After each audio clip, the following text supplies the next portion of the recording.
사랑하는 영락교회 지체들에게 주 안에서 평화 인사를 전합니다. 오늘은 2024년 8월 27일 화요일입니다. 오늘의 묵상 본문은 이사야 28장 1절로 13절까지의 말씀입니다.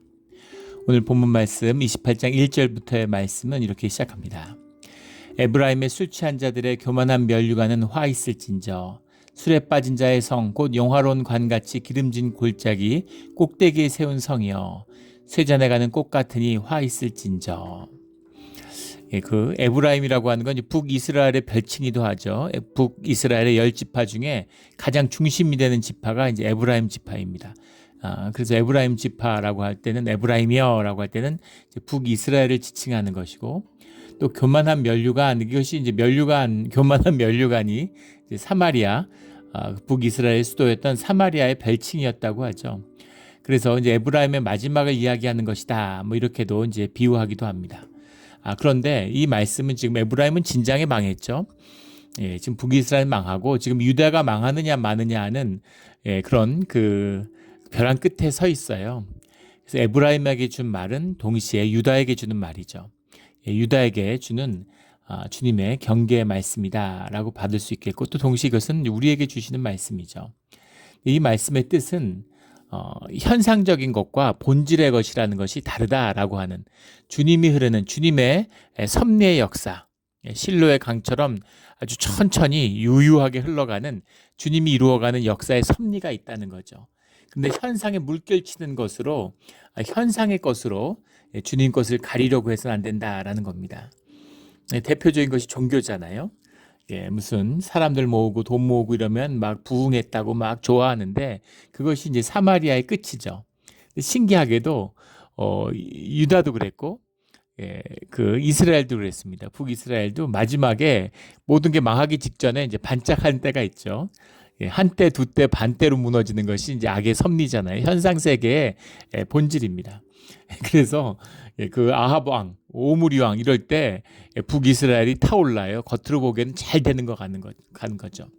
마치 그 유다의 므낫세 왕 때처럼, 눈으로 보기에는 마치 그 오므리나 아합 때 북이스라엘이 다 망한 것처럼, 성경을 읽으면 말씀을 통해서 역사를 접하게 되니까, 본질의 것을 보게 되니까 다 망한 것처럼 생각하지만 그때가 흥황한 때였다는 겁니다. 그런 나라들이, 바벨론도 이제 파티하다가 망했죠. 천년왕국 신라도 파티 중에 망했습니다. 어떻게 그럴 수가 있을까? 나라가 망하는데 어떻게 파티를 하고 있었을까? 절대 안 망한다고 믿는 거죠. 그런 말이 있죠. 사람은 속을 만한 것에 속는 게 아니라 속고 싶은 것에 속는다고. 사람은 자꾸 속는 거죠. 아마 역사가 오래 지나고 나면 2010년에서 20년까지 그때의 시기, 세계적으로 한없이 물가는 절대 안 오르고 돈은 돈대로 풀어대고, 2008년 금융위기 이후부터 그 코로나가 올 때까지의 그 시기, 아주 그 흥황하고 정말 뭐 돈이 넘치고 세계 경제가 그냥 완전히 막 흥청망청하던 이제 그런 시대잖아요. 버블의 시대죠. 그런데 사실은 실제적인 경제는 이제 망해가는, 지금 뭐 악착같이 돈을 풀고 무슨 짓을 해서든지 이 실물 경기와 자산 가치를 지키기 위해서 각국 정부가 안간힘을 쓰고 있죠. 지금 뭐 미국의 국채를 지금 경제가 가뜩이나 안 좋은 프랑스, 영국, 독일 이런 나라들이 사들이고 있어요.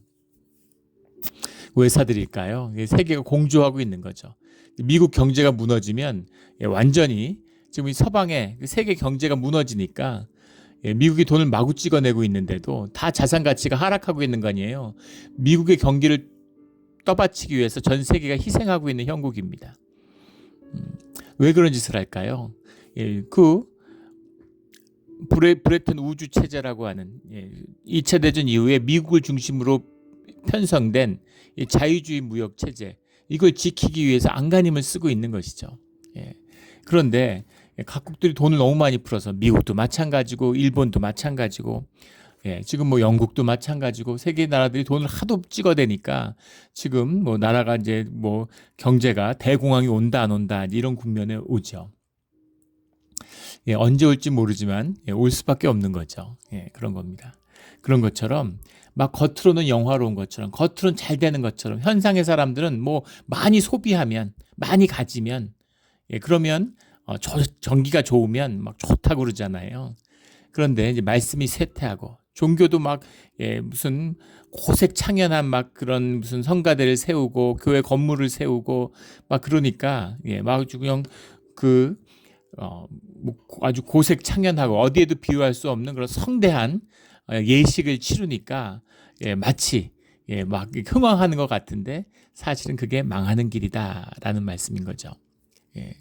역사상 가장 아름답고 거대한 교회를 가장 아름답고 큰 성가대를 만들었던 것이 16세기의 로마 교회입니다.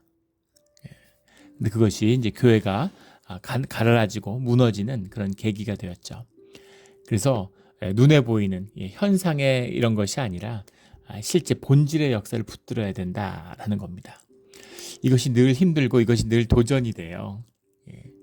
우리 예수님을 한번 만났다. 우리 예수님을 막 높은 분, 막 영광의 주님 이러지만 우리 성경을 읽으면서 그 갈릴리의 바닷가를 걷고 계시는 예수님과 함께 한다고 한번 생각해 보십시오. 왜 세상에 가난한 자, 힘든 자, 병든 자들을 주님 가까이 하실까? 왜 세리와 창기와 함께 하실까?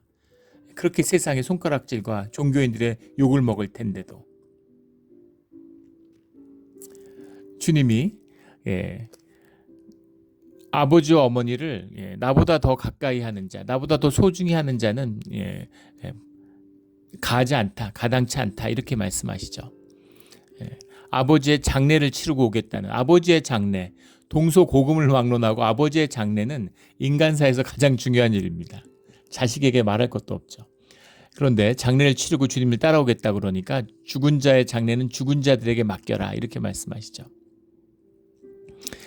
현상적으로 보면 말이 되는 얘기입니까? 어떻게 그런 얘기를 할 수가 있어요? 그 충격이 얼마나 컸겠어요. 이게 도대체 무슨 소린가? 도저히 받아들일 수 없는 얘기죠. 현상의 눈으로 본질을 보지 못하는 자들, 현상의 눈으로 세상을 바라보는 자들은 주님의 말씀, 주님의 세계가 전혀 보이지 않아요. 주님이 말씀하시려는 건 뭡니까? 현상의 것이 아무리 절대적인 것처럼 얘기해도 현상의 것은 영원하지 않아. 세상의 것은 절대로는 없어. 이 말씀을 하시는 거죠. 그건 잠깐 있다 사라지는 거야. 본질의 것, 번하지 않는 영원한 것이 있다라는 것을 말씀하고 계시는 거죠.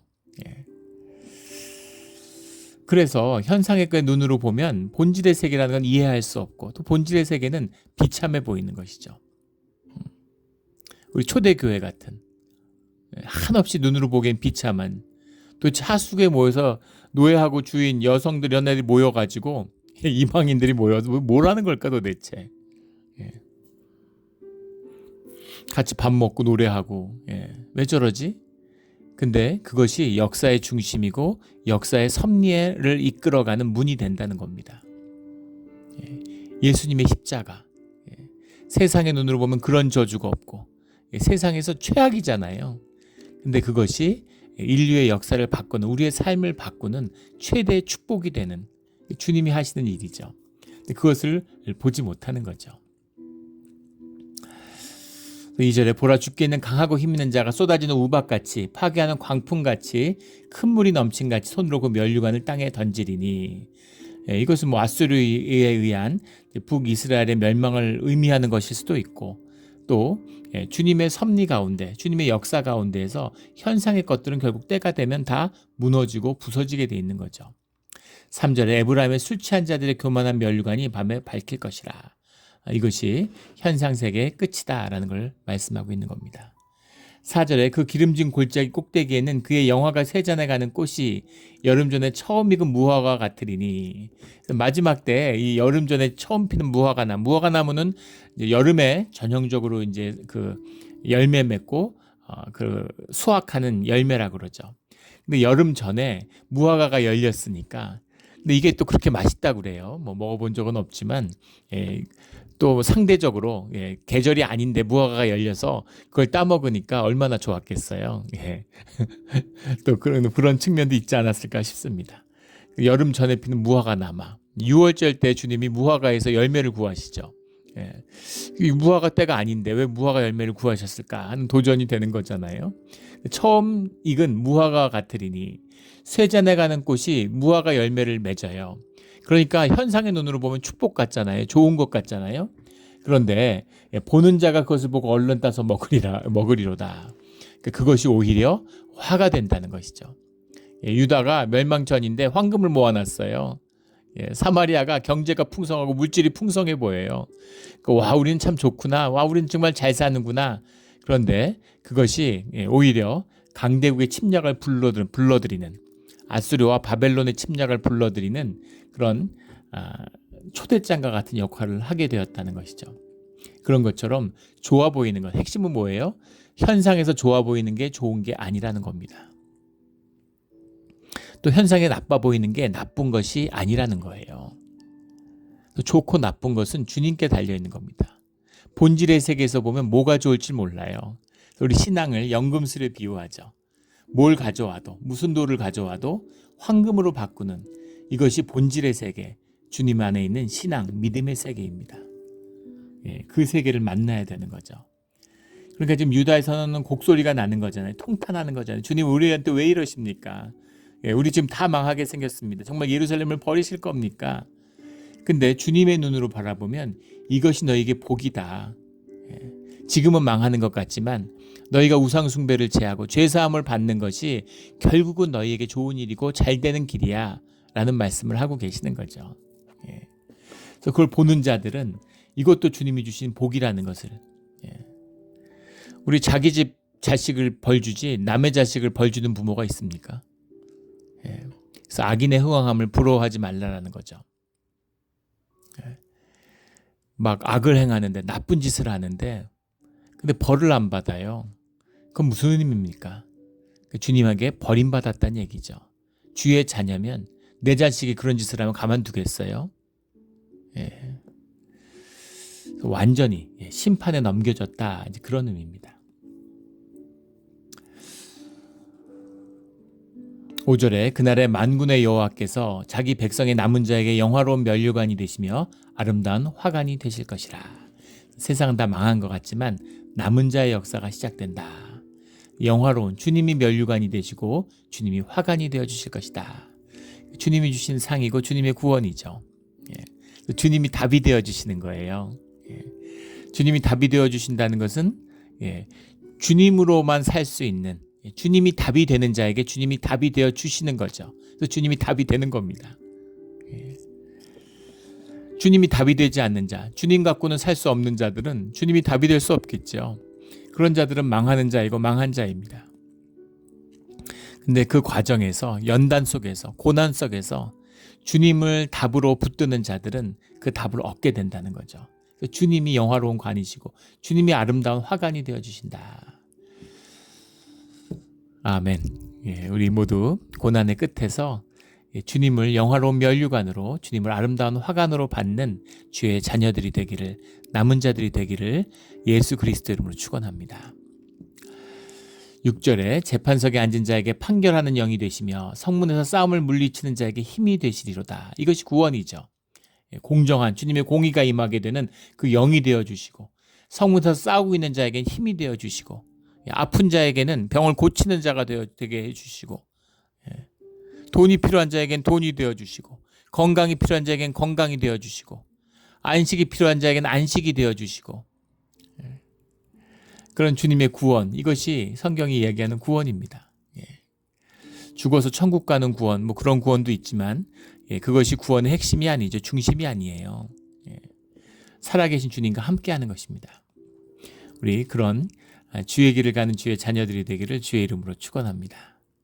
7절에 그리하여도 이들은 포도주로 말미암아 옆걸음치며 독주로 말미암아 비틀거리며, 포도주와 독주를 마시니까, 세상에 취하니까, 그러니까 주님이 힘이 되어주실 수 있는데, 주님이 공의가 되어주실 수 있는데 그걸 받지 못하는, 이건 유다의 모습인 거죠. 제사장과 선지자도 독주로 말미암아 옆걸음치며, 세상이 비틀거려도 제사장과 선지자는 바로 서야 되잖아요. 세상의 본질의 어려움은 바로 제사장과 선지자의 문제인 것입니다. 세상이 썩고 세상이 악한 것은 세상의 문제가 아니라 교회의 문제예요. 예. 세상을 보고 비분관계할 것이 아니라 교회 가운데 공의를 세우고 교회 가운데 주님을 모시는 올바른 예배를 세우는 것이 이것이 우리가 사는 길이고 또 세상이 사는 길입니다. 이 비밀이 있는 것이죠. 제사장과 선지자들이 독주로 말미암아 엿걸음치며 포도주에 빠지며 독주로 말미암아 비틀거리며 환상을 잘못 풀며 재판할 때 실수하나니 세계 공의를 해치고 세상 가운데 바른 걸 선포해야 되는데 보이지 않는 본질의 세계를 선포해야 되는데 말씀으로 근데 그것을 굽게 하는 자들 이런 자들은 용서받지 못하죠. 우리 전에도 나눴죠. 굽는 것이 상한 음식을 먹는 것보다 낫다고. 병든 교회를 다니는 게 교회 안 다니는 것보다 못합니다. 굶으면 배고프고 말지만 상한 음식 먹으면 병원 가야 돼요. 잘못하면 죽습니다. 그래서 교회가 타락한 것이 오늘 우리 시대, 이 시대에도 마찬가지고 어느 시대에나 가장 큰 문제인 거, 본질의 핵심이에요. 정결함을 잃어버리고 생명의 영향력을 잃어버리고 하나님의 일을 감당하지 못하고 세상이 조롱거리와 웃음거리가 됐는데 돈 모으고 사람 모아가지고 힘 있다고 자랑하는 능력 있다고 자랑하는 오늘 교회의 모습이죠. 오늘 미국의 복음주 이런 걸 보십시오. 정말 부끄럽게 짝이 없죠. 하나님의 이름이 저렇게 농락하고 저렇게 이름을 더럽힐 수가 있을까? 서슴없이 정치 선거하는데 누가 하나님의 사람이고 하나님이 누가 되기를 원한다고 심지어 하나님이 누가 대통령이 되기를 정하셨다고 얘기를 해요. 정말 말도 안 되는 소리죠. 정말 참담하기 이를 데 없는 참 그런 시대가 되었습니다. 8절에 모든 상에는 토한 것 더러운 것이 가득하고 깨끗한 것이 없도다. 부패하고 포도주와 독주를 마시고 토하고 그 더러운 것 깨끗한 것이 없도다. 이것이 현상 세계의 모습이다. 이스라엘의 모습이었고 또 유다의 모습이다. 이 말씀인 거죠. 9절에 그들이 이르기를 그가 누구에게 지식을 가르치며 누구에게 도를 전하여 깨닫게 하려는가. 젖떨어져 품을 떠난 자들에게 하려는가.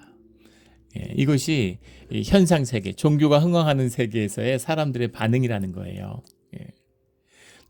그가 누구에게 지식을 가르치며 그가라는 건 그 메시아를 가르칠 수도 있고 선지자를 가르칠 수도 있고 남은 자들을 가르칠 수도 있죠. 말씀을 전하는데 말씀을 전하여서 하나님의 형상을 가진 자가 말씀을 만나면 생명이 살아나는 거죠. 믿음의 사람들, 말씀으로 살아가는 사람들은 이게 무슨 말인지 알 거예요. 주님의 말씀이 임하면 살아납니다. 심령이 죽어서 문제죠. 모든 삶의 문제는 심령의 문제예요. 심령이 살아나면 우리 영이 우리 육인데 몸인데 몸이 살아나는 거죠. 그러면 우리의 모든 환경과 우리 모든 관계가 변화되게 돼 있습니다. 이 본질의 세계예요. 생명의 세계입니다. 단절돼 있어서 아무 영향력도 힘도 없는 거죠. 거짓 권세, 속이는 것이 세상 권세에 놀아나는 겁니다. 안타까운 일이죠. 근데 누가 우리를 가리키냐? 종교적 지식이 많아요. 교회에서 교리를 가리키잖아요. 성경 공부 제자 훈련한다 그러면서 교리를 학습합니다. 말씀은 지식이 아니에요. 이해의 대상이 아닙니다. 말씀을 이해하려고 그래요. 자꾸 알려고 그래요.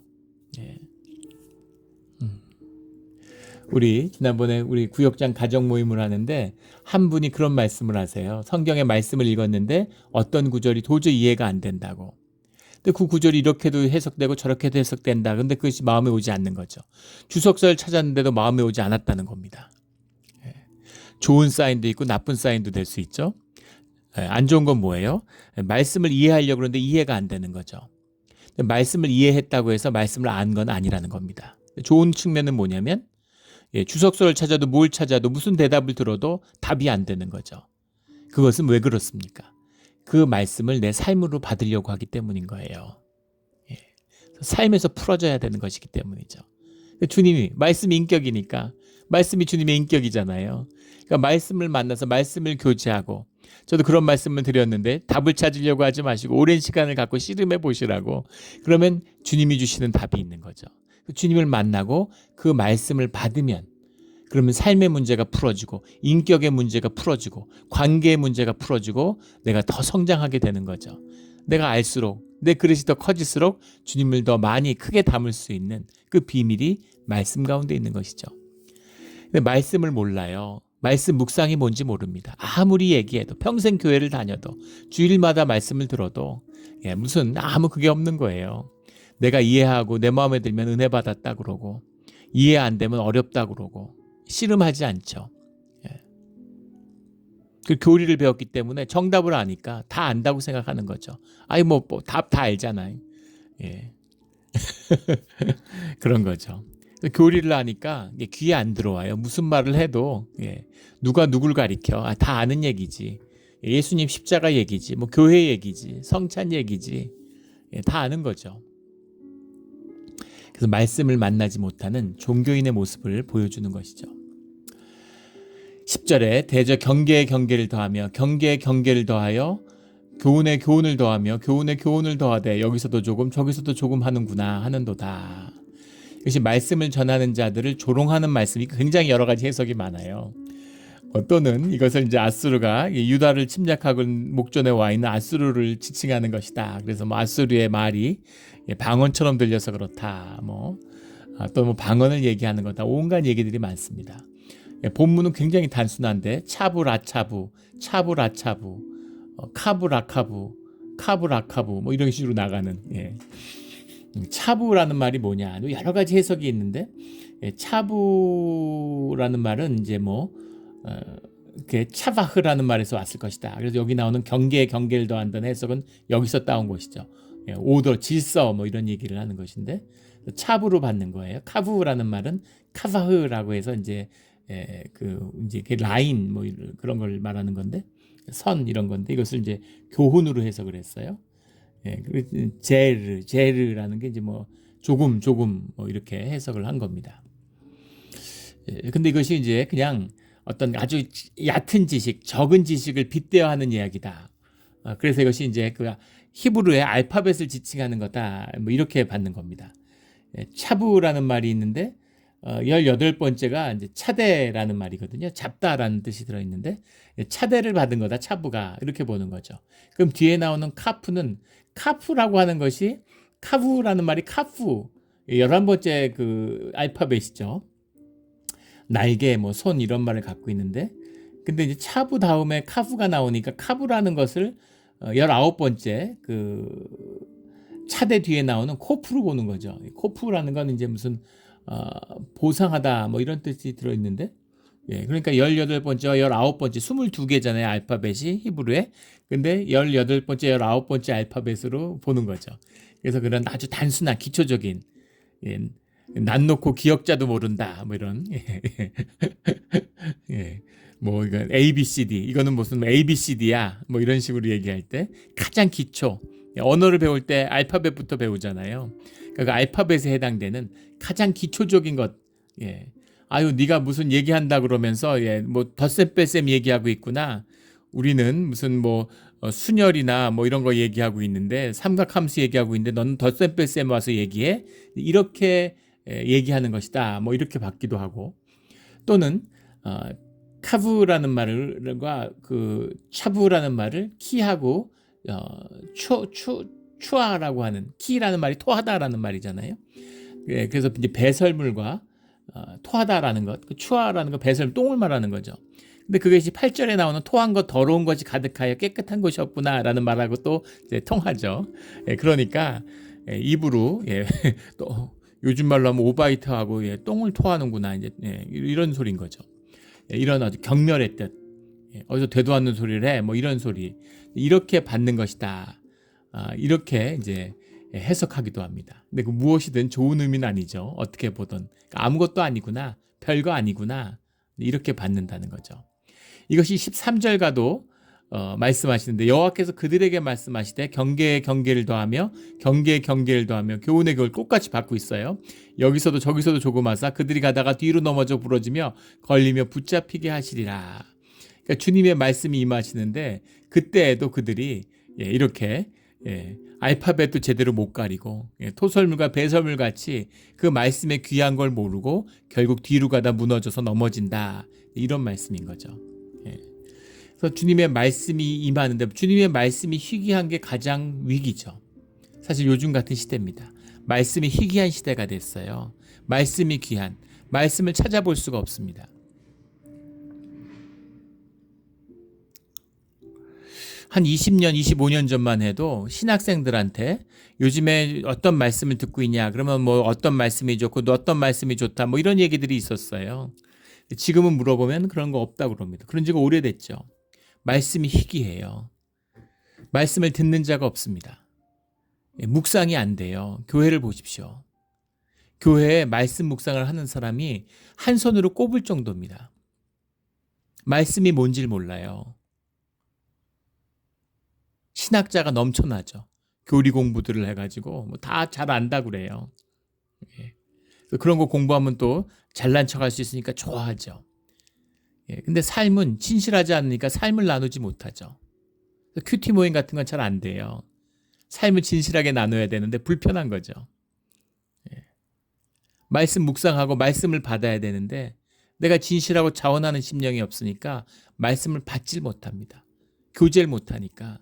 말씀을 삶으로 살아가질 못하니까 말씀이 자라지 않아요. 평생 교회 읽고 뭐 성경을 50독 했네 100독 하네 그것도 뻥이죠. 예.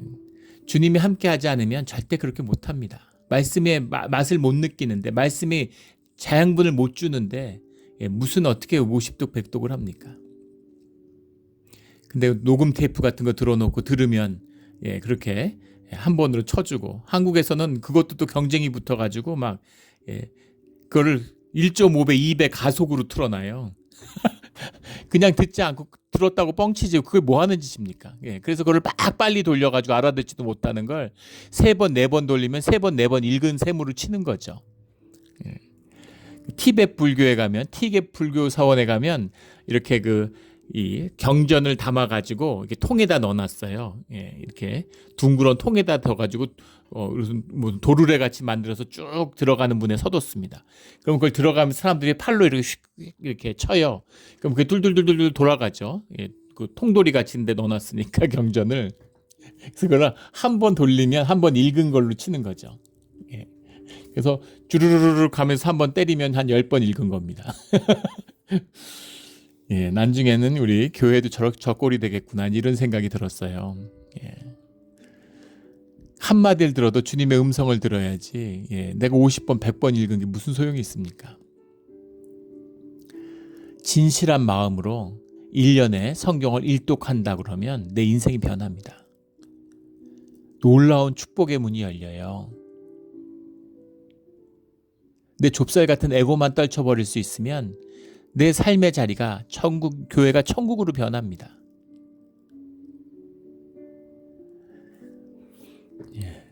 안타까운 일이죠.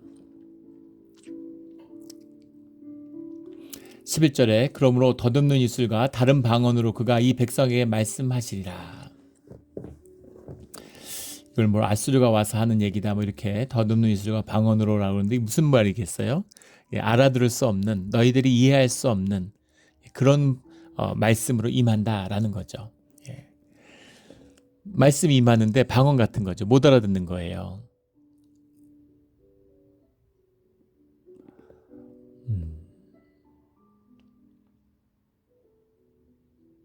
12절에 전에 그들에게 이르시기를 우리 이제 미국으로 입양된 그런 그 아이들이 이제 많이 있었죠. 근데 그 아이들이 자라서 부모를 찾는 뭐 그런 다큐멘터리 있잖아요. 그러다 이제 엄마를 만났어요. 엄마를 만났는데 엄마를 만나니까 막 우는 거죠. 마음이 통해서 부모도 물고 미안하다 그러고 자녀도 펑펑 우는 겁니다. 근데 안타까운 게 미국에서 자랐으니까 영어만 하잖아요. 엄마는 한국말 하는데 막 엄마는 한국말하고 영어 하는데 말이 안 통하는 거죠. 말이 안 통하는 겁니다. 왜 말이 안 통하나요? 같이 교제하고 같이 자라지 못했기 때문인 거죠. 부모의 품에서 자라지 못했기 때문에 말을 알아듣지 못해요. 마음을 느끼는데도. 그런 거죠. 주님과 함께 교제하고 주님과 함께 시간을 보내야 되는 겁니다. 그러면서 말씀이 자라가는 거죠. 우리 아이들을 키우면서 아이들이 자라나잖아요. 아주 감사한 게 어릴 때도 대화하고 지금도 대화하죠. 근데 아이들이 커갈수록 이번에도 큰애가 이제 직장에 취직해서 이제는 휴가를 며칠 얻어서 오는 이제 그런 형세가 됐어요. 방학이 없으니까. 며칠 앉아서 이제 얘기가 많아요. 예, 자기가 경험했던, 자기가 느낀 걸 쭉 얘기하고. 그러니까 또 저도 뭐 인생을 살았으니까 또 내 경험, 내가 느꼈던 거 이런 걸 서로 나누면서 교제가 되는 거죠. 근데 그게 참 너무 이렇게 은혜가 되고 감사하더라고요. 애도 좋아하는 것 같고. 그래서 이렇게 애가 자라갈수록 더 많은 이야기를 갖고 올수록 또 부모의 더 많은 부분과 서로 나눌 수 있는 거죠. 예. 그래서 마음으로 또 안타까움이 있었어요. 애들 엄마가 있었으면 훨씬 더 우리 큰애하고 셋째는 엄마를 진짜 많이 닮았는데 엄마하고 대화를 했으면 엄마도 정말 기쁘고 좋아했겠지만 애들도 정말 참 유익이 크고 좋았을 텐데 라는 아쉬움이 아주 크게 느꼈습니다. 어제 얘기를 하고 나누고 이런 얘기들을 하는 거죠. 어릴 때도 얘기하고 옹알이 할 때도 얘기를 했어요. 근데 커갈수록 더 많은 거, 더 깊은 걸 나누는 거죠. 삶이 자라가니까, 생명이 자라니까. 이게 주님과 교제하는 신앙과 믿음의 삶입니다. 요즘에 교회는 맨날 첫사랑을 회복해야 된대요. 서로 30년을 살았는데 그걸 어떻게 첫사랑에 비유합니까? 그동안 쌓인 교제, 그동안 나눈 삶, 그동안 함께했던 시간들이 있는데, 기억들이 있는데 점점 더 깊어지고 점점 더 귀해져야죠.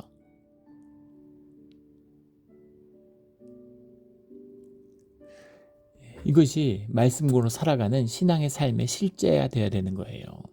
이게 신앙입니다. 교회를 30년 다니면 30살의 신앙이 돼야 돼요. 근데 3살, 4살, 7살짜리 신앙에 머물러 있어서는 안 되는 것이죠. 단순한 안타까움이 아니라 그런 신앙이 있어야 세상을 이기는 겁니다. 믿음을 지킬 수 있는 것이죠. 12절에 전에 그들에게 이르시기를 이것이 너희의 안식이요 이것이 너희의 상쾌함이니 너희는 곤비한 자에게 안식을 주라 하셨으나 그들이 듣지 아니하였으므로. 말씀을 주시는데 사람들이 말씀을 멸시하고 무시하는 거 다 아니까, 익숙하니까 이제 그런 얘기해. 우리가 제자가정 7가정 다 마쳤는데 이제 무슨 예수님 십자가 얘기해 뭐 이러는 거죠. 그런데 이것이 안식이다. 본질의 세계 안식. 안식이 뭐예요? 본질의 세계 회복이죠. 이것이 너의 상쾌함이니. 상쾌함이라고 번역을 했는데 그 원뜻은 라가라는 말에서 온 거예요. 라가도 안식이고 앞에 나오는 하니후라는 말도 안식이죠. 근데 앞에 나오는 라가라는 말은 안식의 회복입니다. 안식이 회복된다는 얘기는 뭐예요? 본질의 세계가 회복되는 거죠. 우리 그 교회 성도 한 분이 머리를 깎으셨는데 머리가 너무 밉게 돼가지고 너무 속이 상하신 거죠. 이상하죠. 다른 큰일을 많이 당했는데 교통사고를 당해도 심령이 흔들리지 않는데 심령이 흔들렸다는 거예요. 그 심령이 흔들리셨다는 겁니다. 그럴 수 있죠. 그거는 뭐 환경과 조건이 아니라 내 마음이니까. 내 마음이 흔들렸는데 그 마음을 잡기 위해서 암송한 말씀들을 찾아내고 어떻게든 말씀으로 그 마음이 무너지지 않도록 붙들려고 막 노력하셨다는 거예요. 그리고 결국에는 기도하면서 며칠이 지나서 마음의 안식을 되찾으셨다라고 고백하는 걸 들었습니다. 근데 그런 것이죠.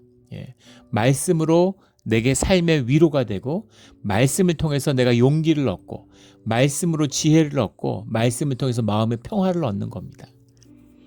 이게 날 속이고 이게 무슨 종교의 거짓같이 들리는 건 그 세계를 모르기 때문에 그런 거죠.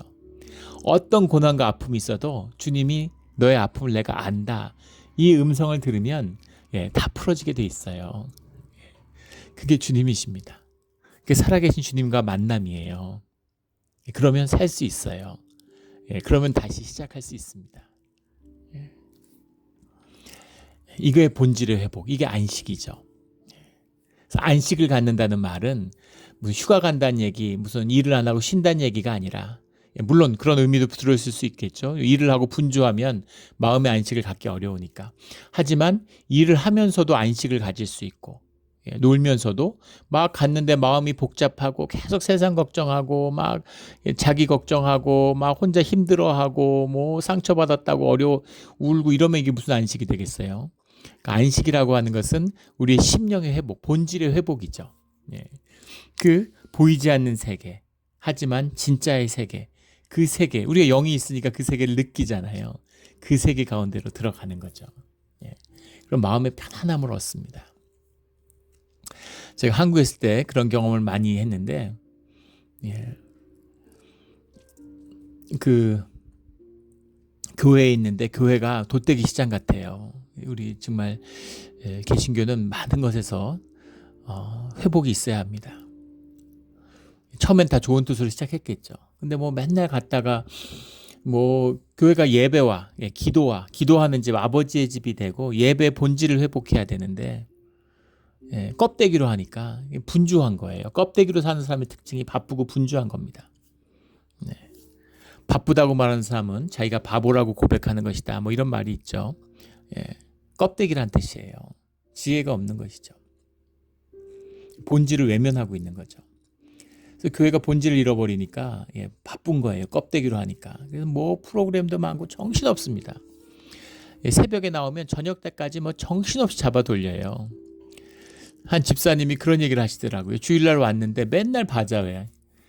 뭐 시골에 무슨 농산품 팔아준다, 뭐 꿀 팔아준다, 뭐 팔아준다, 뭐 이래가지고 고구마 맨날 뭘 쌓아놓고 팔아요. 그래서 마트 직원 같다고 1년 내내 뭘 파니까 뭐 팔아줄 때도 있죠.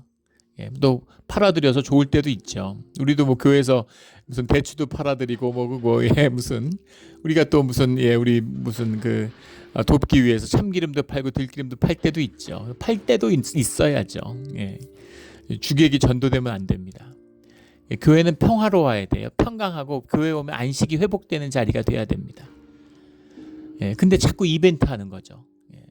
그 고요를, 그 평화를 못 견디는 거예요.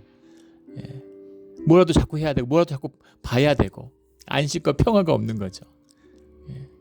가치와 의미가 주님과 함께하는 데서 나와야 되는데 자꾸 죄 속에서 사니까 가치가 파괴되잖아요. 가치를 만들어야 돼. 가치를 주님이 만드시는 게 아니라 내가 만들어. 그러니까 바쁘고 뭔가 의미 있어 보이는 일을 해야 되는 거죠. 바쁜 겁니다. 분주한 거예요. 그래서 교회에 있으면 분주한 거예요. 머리가 어지러워요. 그럼 가끔 거기 그 교회 근처에 베네딕트 수녀회가 있었는데 수녀회가 좋은 거는 사람이 없습니다. 그래서 거기 정원을 예쁘게 갖고 놨어요. 뭔가 좀 아는 사람들이 있는 거죠. 정원을 아름답게 갖고 놨습니다. 고요해요. 그래서 거기 가서 앉아 있으면 마음의 평강이 회복되는 거예요. 주님께 기도하고 뭐 무릎 꿇고 막 소리 지르고 이러는 게 아니라 가만히 앉아 있는데 마음의 평화로움이 임하는 거죠. 그런 평화가 있어야 돼요. 그게 안식이에요. 안식의 회복. 상쾌함이 있어야 되는 거죠. 안식이 회복돼야 되는 거예요. 그것이 말씀으로 말미암는다는 겁니다.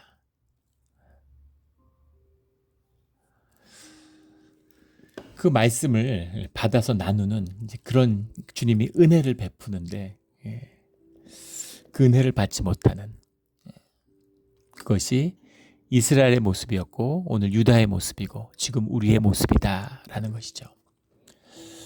우리 말씀을 회복하는 본질을 회복하는 우리 교회가 되기를 공동체가 되기를 우리의 삶이 되기를 예수 그리스도 이름으로 축원합니다.